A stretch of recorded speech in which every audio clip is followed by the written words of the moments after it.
বলছি এটা কি গাছ জানো এগুলো? এগুলা এগুলা ভেন্ডি গাছ। না, এটা ভেন্ডি না, এটা পেঁয়াজ গাছ। পেঁয়াজ গাছ। ভেন্ডি কি, ভেন্ডি কিরকম হয় তুমি জানো না? ভেন্ডি গাছ কিরকম হয়? না, এটা পেঁয়াজ, পেঁয়াজ পেঁয়াজ গাছ গাছ। এটা। চলো চলো হাঁটো। এই এইগুলো কি বলে দেখো জানো? বল কি গাছ বল এগুলো, জানিস? হ্যাঁ, বল দেখি। হ্যাঁ জানো না? জানি জানি জানি। বলো। এগুলা এগুলো মটরশুঁটি গাছ। বলছি এটা হচ্ছে মটরশুঁটি গাছ। হুম, চলো। হাত দেয় না সব। হ্যাঁ দেখো এইগুলো, এগুলো ভেতরে থাকে, এগুলো বড় হবে এখনো, বুঝলা? এগুলো বড় হবে দিয়ে সে গোল গোল হবে, বুঝলা? এটা কি কি হচ্ছে বল দেখি সায়ন। এগুলো হচ্ছে আলুর গাছ। আলুর গাছ। হুম, আলুর গাছে কি করছে এখন? এগুলো জল দিচ্ছে। এ সায়ন, সেই আমরা সেই টমাটম গাছ লাগিয়ে গেলাম না আমাদের জমিতে, এই দেখো টমাটমের ফুল ধরেছে, এই দেখো টমাটম ধরেছে, দেখেছো?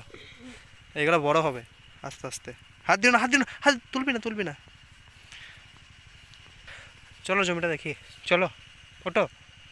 এটা এরকম হবে, এই এত বড় বড় টমাটম হবে, এদের মতো হবে এই জমিটা, বুঝলে? বুঝলে সায়ন? এখানে আমরা আড্ডা মারছিলাম, কোথায় বলতো? হ্যাঁ এখানে একটা সে আমাদের ছিল না? একদম আছে। এগুলো ফুলকপি। ফুলকপি, দেখো ফুলকপিগুলো সব কেটে ফেলে দিয়ে যাচ্ছে জমিতে, দেখেছো? এই দেখো, এদিকে আছে, এটা এগুলো সব এগুলো ফুলকপি না। হাত দিস না, হাত দিস না, দেখ সব জমিতে ফেলে দিয়েছে কেটে, হ্যাঁ? তাই না?